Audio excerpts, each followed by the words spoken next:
Assalamualaikum warahmatullahi wabarakatuh. Saya dari kelompok 10 akan mempresentasikan hasil dari kerja kelompok kami, yakni tentang strategi media sosial. Di sini saya akan memperkenalkan nama-nama dari kelompok kami.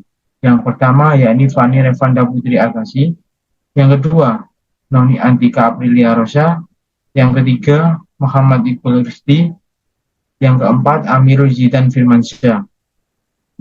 Selanjutnya, sini saya akan menjelaskan tentang pengertian saluran media sosial. Saluran media sosial adalah saluran komunikasi yang dapat digunakan untuk menyelesaikan tantangan bisnis, pemasaran, dan juga komunikasi.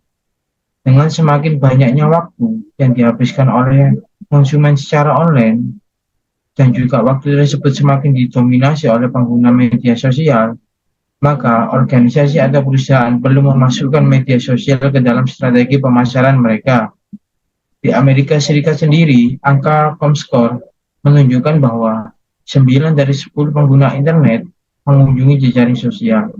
Sehingga data Nielsen menunjukkan bahwa orang Amerika menghabiskan hampir seperempat waktu mereka secara online, yakni di situs jejaring sosial dan juga blog.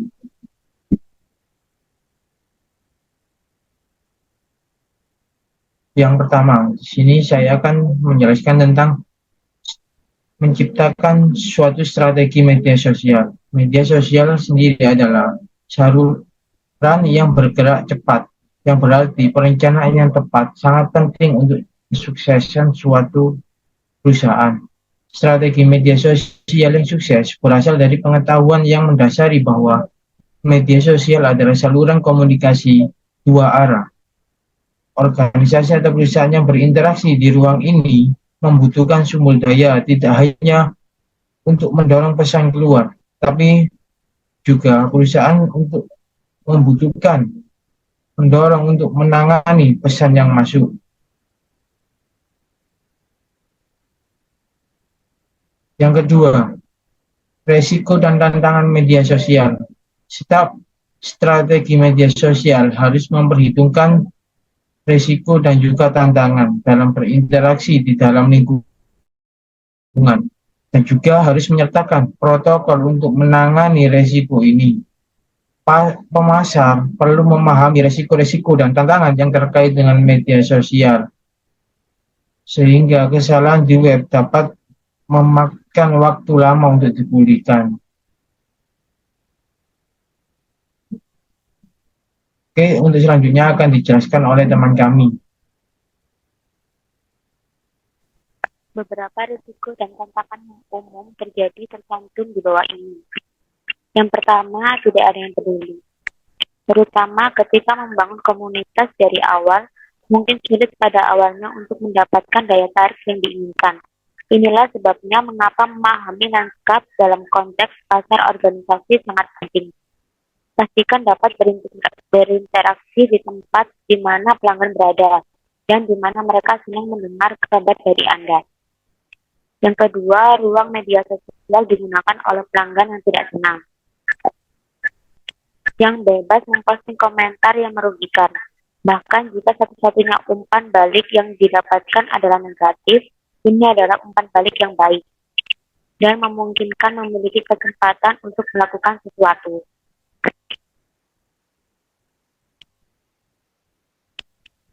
Yang ketiga, hal ini membutuhkan perhatian dan pemantauan yang berkelanjutan.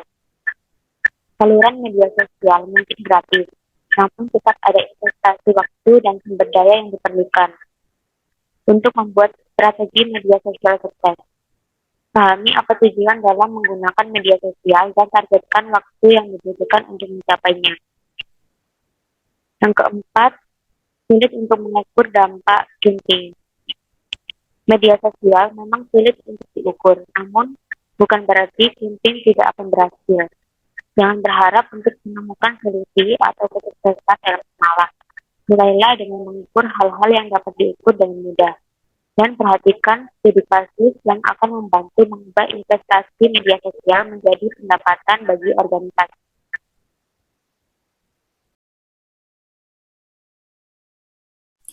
Berikutnya yaitu adalah strategi media sosial, di mana organisasi-organisasi yang telah bergerak menuju pemasaran media sosial mengembangkan rencana strategis untuk media sosial yang menggabungkan komponen campuran media sosial sebagai saluran untuk mencapai tujuan pemasaran. Proses ini terdiri dari beberapa langkah, yaitu ada 5 langkah. Yang pertama adalah analisis situasi, di mana analisis lingkungan perusahaan merupakan hal yang pertama untuk dilakukan ketika organisasi menghadapi persaingan yang semakin sengit. Analisis lingkungan adalah penelusuran kondisi eksternal dan internal yang dihadapi perusahaan sampai pada pangkalnya. Yang kedua yaitu menentukan tujuan. Rencana pemasaran melalui media sosial akan berjalan efektif apabila didasarkan pada tujuan yang didefinisikan dengan jelas. Tujuan adalah pernyataan spesifik tentang kegiatan media sosial yang direncanakan dalam hal atau kegiatan yang ingin dicapai. Yang ketiga yaitu menentukan target konsumen. Rencana pemasaran melalui media sosial seperti rencana pemasaran lainnya harus memiliki target konsumen yang diinginkan diraih dengan cara yang berarti dan relevan. Untuk melakukan hal ini diperlukan pencarian dan pengembangan informasi profil sosial dari target konsumen. Profil sosial dari target konsumen mencakup aktivitas dan gaya sosial pasar, seperti tingkat partisipasi mereka di media sosial, saluran atau aplikasi sosial yang mereka gunakan, dan perilaku mereka dalam komunitas sosial. Wawasan dari profil konsumen ini sangat berguna untuk pemasaran keseluruhan merek dan perencanaan yang akan berguna untuk memahami keseluruhan profil target pasar. Berikutnya yang keempat, yaitu menentukan media sosial. Setelah memahami siapa yang ingin dijangkau, di tahap ini adalah saatnya untuk memilih kombinasi media sosial terbaik untuk mencapai tujuan. Zona media sosial membentuk saluran dan pilihan media sosial yang tepat digunakan. Kombinasi media sosial ini mampu menggambarkan kombinasi media sosial akan mencakup strategi mencapai tujuan organisasi. Kemudian yang terakhir adalah formulasi strategi, di mana salah satu contoh dari membuat strategi adalah merencanakan kampanye iklan. Perencanaan kampanye ini dilanjutkan dengan langkah mengidentifikasi strategi pesan yang kreatif. Strategi pesan mengacu pada pendekatan kreatif yang akan kita gunakan di seluruh kampanye. Strategi pesan juga harus sesuai untuk memenuhi kebutuhan tujuan kampanye. Dalam perencanaan untuk kampanye pemasaran media sosial harus bersifat propagasi, yang berarti merencanakan bukan untuk orang-orang yang Anda jangkau, tetapi juga untuk orang-orang yang akan mereka jangkau. Media sosial mengundang pengalaman interaktif dengan konsumen aktif atau influencer yang kemudian akan membagikan pesan merek dan mengundang orang lain ke pengalaman tersebut.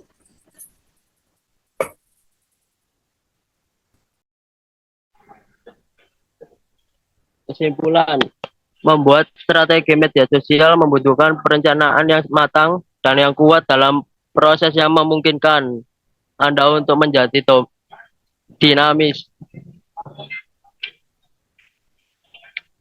Berikut ini adalah satu metode untuk melakukan pendekatan media sosial secara strategis.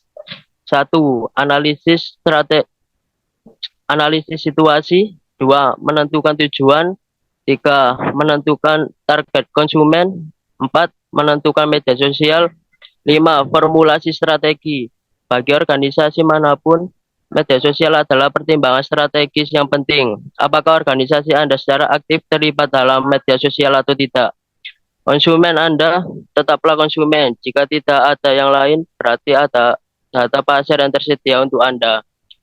Jika Anda meluangkan sedikit waktu untuk menemukannya, organisasi yang mengambil langkah yang tepat di ranah media sosial akan merasakan tantangan sekaligus keuntungan. Lingkaran umpan balik yang cepat sering kali dapat menantang prasangka atau bahkan rencana pemasaran. Karena karena suara pelanggan adalah diperkuat melalui media sosial, akan tetapi kolaborasi dengan para pemangku kepentingan pelanggan yang bersemangat adalah hal yang sangat bermanfaat.